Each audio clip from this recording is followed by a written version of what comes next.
ખેડાના નડિયાદમાં લઠ્ઠાકાંડની આશંકા। નડિયાદના જવાહરનગર વિસ્તારની ઘટના। દેશી દારૂ પીવાને કારણે 3 લોકોએ જીવ ગુમાવ્યો। પોલીસે શંકાસ્પદ લોકોની અટકાયત કરી પૂછપરછ હાથ ધરી તો નડિયાદ પોલીસ દ્વારા સમગ્ર મામલે તપાસ હાથ ધરવામાં આવી।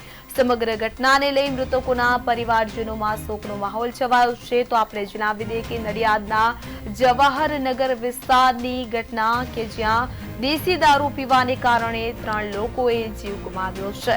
તો વિગતે વાત કરીએ તો ખેડા જિલ્લાના મુખ્ય મથક નડિયાદમાં દેશી દારૂ પીવાને કારણે 3 લોકોના કરુણ મોત નિપજ્યા છે। નડિયાદના જવાહરનગર વિસ્તારમાં બનેલી આ ઘટનાથી સમગ્ર શહેરમાં ચકચાર મચી જવા પામી છે।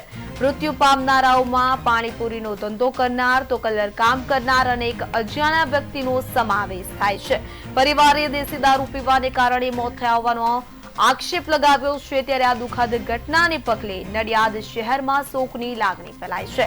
તો દેશી દારૂના ગેરકાયદેસર વેચાણ સામે કડક પગલાં લેવાની માંગ ઉઠી છે। તો હાલમાં નડિયાદ પોલીસ આ સમગ્ર મામલે તપાસ ચલાવી રહી છે અને મૃતદેહોને પોસ્ટમોર્ટમ અર્થે મોકલી આપવામાં આવ્યા છે। પોસ્ટમોર્ટમ રિપોર્ટ આવ્યા બાદ જ મોતનું સાચું કારણ જાણી શકાશે।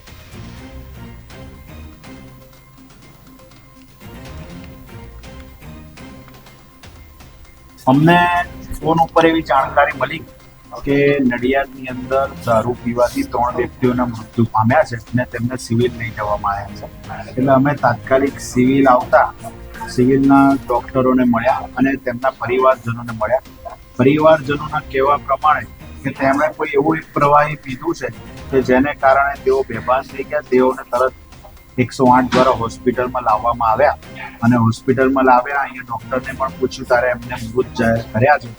પણ બહારથી એવું જાણવા મળેલ છે કે આ બધાએ દેશી દારૂ પીધેલો લાગે છે જેને કારણે આ 3 મૃત્યુ થયું છે।